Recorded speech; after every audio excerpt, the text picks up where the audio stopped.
Today's story is about an angry, spiteful moon. It is from the Tlingit Indians of Alaska. The moon plays an important part in the lives of the Tlingits because most of their food comes from the sea. The moon was considered to be a powerful god to be reckoned with. The Tlingits have a very rich culture and a strong imagination. In today's story, look for the many beautiful examples of Tlingit designs. You will notice the symbol of an eagle perched on the bow of a boat, on the totems, and on the grandmother's house. This design is based on an old Tlingit legend of Eagle Woman who turned herself into an eagle in order to save her children. The design on grandmother's dress is from a spoon, because you see, the Tlingits made beautiful incised spoons out of animal horn. And you will see faces which look like ceremonial masks. In many Indian legends, people are transformed into animals and other beings in order to accomplish their goals.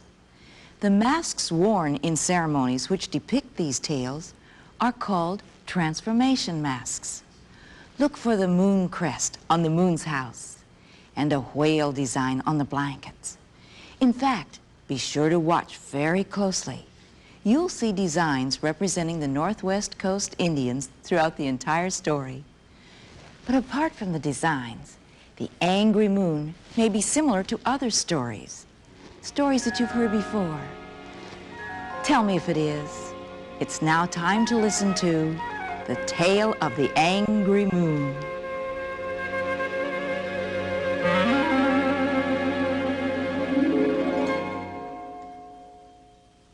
One very bright summer night, when the moon was full, Lupin and Lapuinsa were walking in the grassy country that surrounded their village. They were good friends. Tonight, the moon was full and especially bright. It almost seemed to be watching them. Lapuinsa laughed and said, "What a funny face the moon has! How ugly it is!" "Be quiet," said Lupin. "It is not good to speak badly about the moon." Suddenly, the field was covered in darkness, and a strange shimmering rainbow appeared from out of the shadows and surrounded Lapuinsa. She was frightened and cried out for Lupin. He stepped toward her, and the rainbow disappeared, and the darkness disappeared, and Lapuinsa disappeared. Lupin was all alone in the bright moonlight. He called and called, but there was no Lapuinsa. He ran to the top of a hill and cried. "The moon has taken her," he thought. As his tears dried, he looked up at the sky and saw a brilliant star right beside the moon.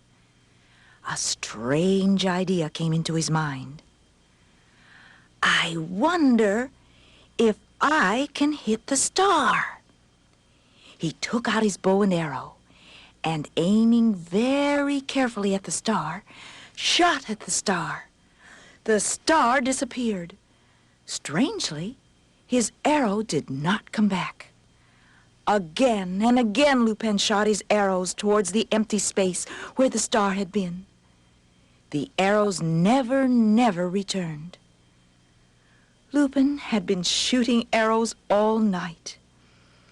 And with the first rays of the morning sun, the line of arrows turned into a ladder leading up to the sky. Without knowing why, Lupin picked some branches from a nearby bush and put them in his hair. And then he began to climb the ladder up into the sky. He was afraid. Powerful winds made the ladder spin around. A sudden rainstorm poured down on him, and the ladder became wet and slippery. He hung on tightly and did not fall. He was still climbing the ladder when night came. Lupin wrapped himself about the ladder and fell asleep. The sunrise of another day shone on Lupin. He had never seen the sun so bright. The heaviness of his head made him reach up to touch it. He put his hand up to find that the branches in his hair had grown into bushes full of big, sweet berries. He was amazed, but he was also very hungry, so he ate the berries and threw away the branches. All day long he climbed above the clouds. At nightfall, he reached the top of the ladder.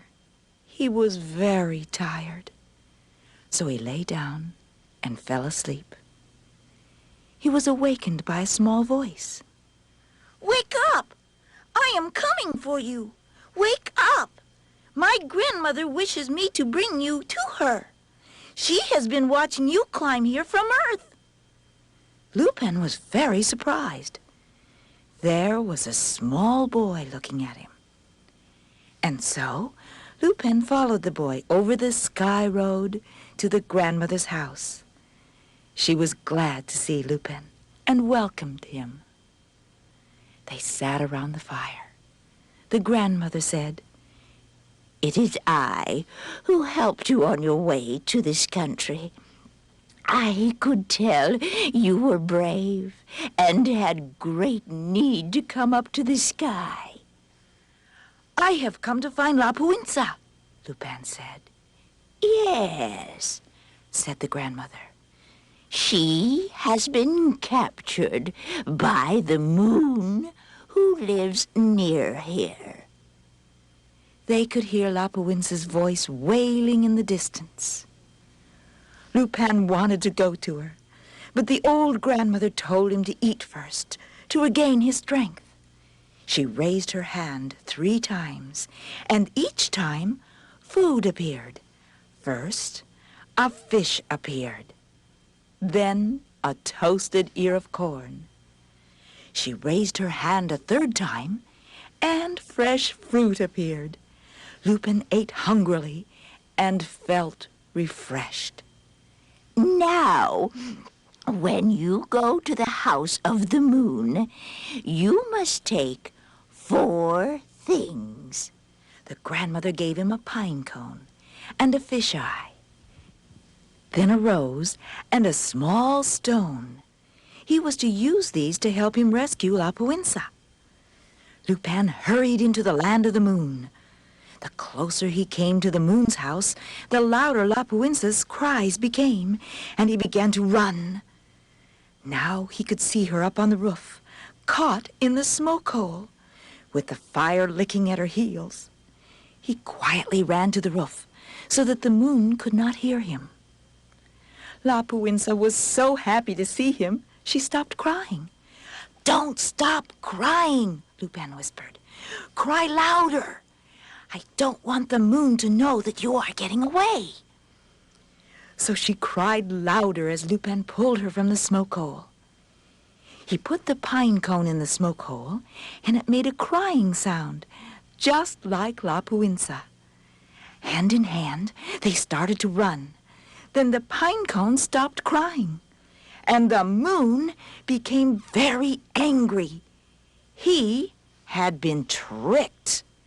He thundered out of his house, speeding after La Puinsa and Lupin. He rolled much faster than they could run. Lupin turned and threw the fish-eye at him. And where it fell, a large lake appeared. The moon was going so fast he could not stop and rolled into the lake. He was wet and cold as he rolled out of the lake. He had to roll around the lake, but he was fast. He quickly caught up to Lupin and La Puinsa. Lupin threw the rose at the moon, and he became tangled in roses and thorns. As he came through them, he was very angry. He rolled even faster. When Lupin saw the moon behind them, he threw the stone at the moon, and a huge mountain appeared. It was too high for the moon to climb. It just rolled up and down again. Tired and breathless, Lupin and Lapuinsa finally reached the grandmother's house. They were welcomed by the grandmother and the child, and they rested. Then the grandmother said, "Your ladder is waiting for you. You may return to your home on earth if you wish." They said goodbye and started to climb down the ladder, down through the thick, puffy clouds. As they reached the earth, the sun was setting. The rays of the sun touched the ladder, and it disappeared, leaving a pile of arrows on the ground. The children picked them up and put them in their quiver. Then they joyfully ran home. The people of the village were very happy to see them, and for the rest of their lives, people came from far and near to hear their story about the angry moon. The story is still told in the village today.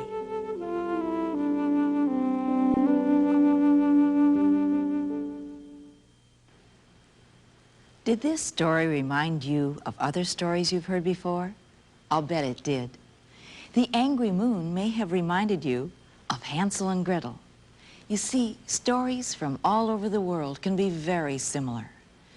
In the American Indian tribes, the storytellers were considered very important people because all of the stories have such deep meanings.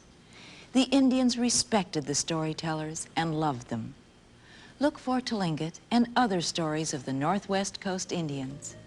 You can find them in your school or public library.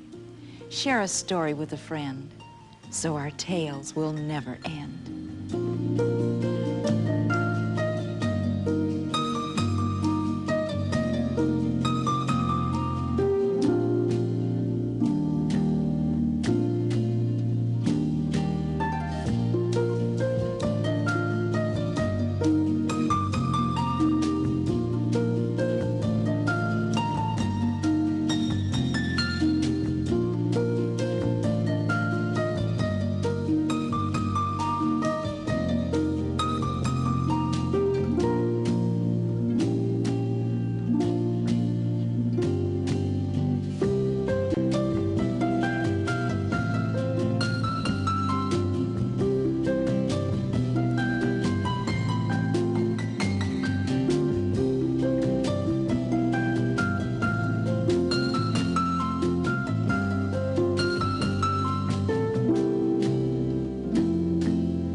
The preceding program was funded in part by a grant from the Corporation for Public Broadcasting.